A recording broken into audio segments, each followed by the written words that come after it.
यानंतर थेट जाऊयात, मनसेचे नेते बाळा नांदगावकर बोलतात।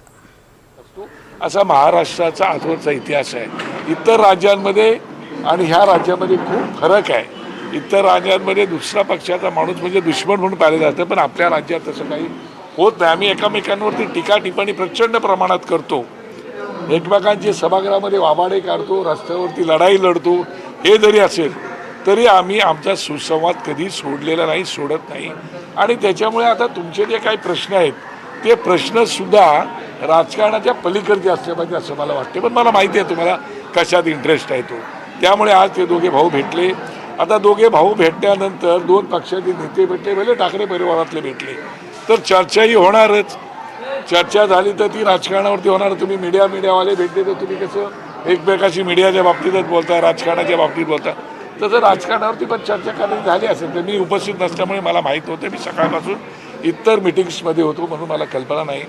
पण मी आज खूप मनापासून आनंदी आहे आणि समाधानी आहे। सर, तुम्ही इतकी वर्ष सातत्याने प्रयत्नरत होता की दोन्ही ठाकरे बंधूंनी एकत्र आलं पाहिजे, ते आता होताना दिसतंय।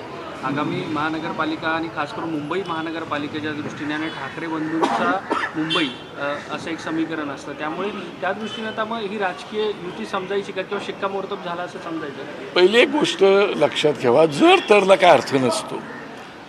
युती होणार का, होईल का, झाली का, जोपर्यंत त्या दोन भावंडांमधले किंवा त्या ठाकरे परिवारातले दोन भाऊ म्हणा, दोन पक्षाचे अध्यक्ष म्हणा, दोन पक्ष म्हणा, जोपर्यंत त्यांचे ऑफिशियली युती जाहीर होत नाही तोपर्यंत त्याच्यावरती भाष्य करणं उचित नाही। परंतु मला असं दिसतंय की ज्या अर्थी एकमेकांच्या भेटीगाठी होत आहेत, चर्चा होत आहेत, संवाद होतोय, त्या अर्थी कदाचित ती वाटचाल पुढे तशी चालू झालेली असावी असं मला तरी चित्र दिसतंय।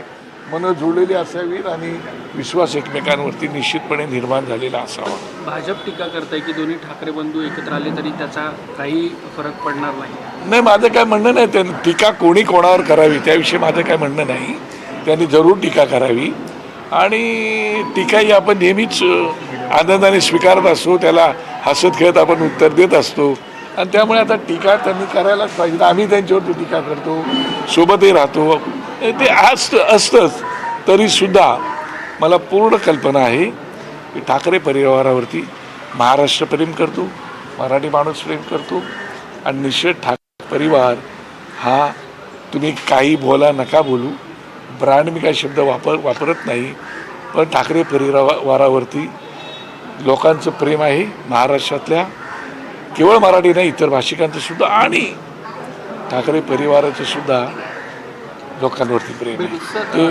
सवाल ये है कि अभी जिस तरह से दो भाई साथ में हैं, घरों में जाना हो रहा है, एक साथ बैठ के खान पान कर रहे हैं, लेकिन सवाल यह है कि दो परिवार साथ आ गए, वो दिखाई दे रहा है। राजनीतिक तौर पे कब तक स्थिति बनती हुई नज़र आ रही है खास तौर पे, और उसको लेकर जो कुछ बीजेपी लगातार कह रही है कि दोनों के साथ आने से कोई फ़र्क नहीं पड़ता।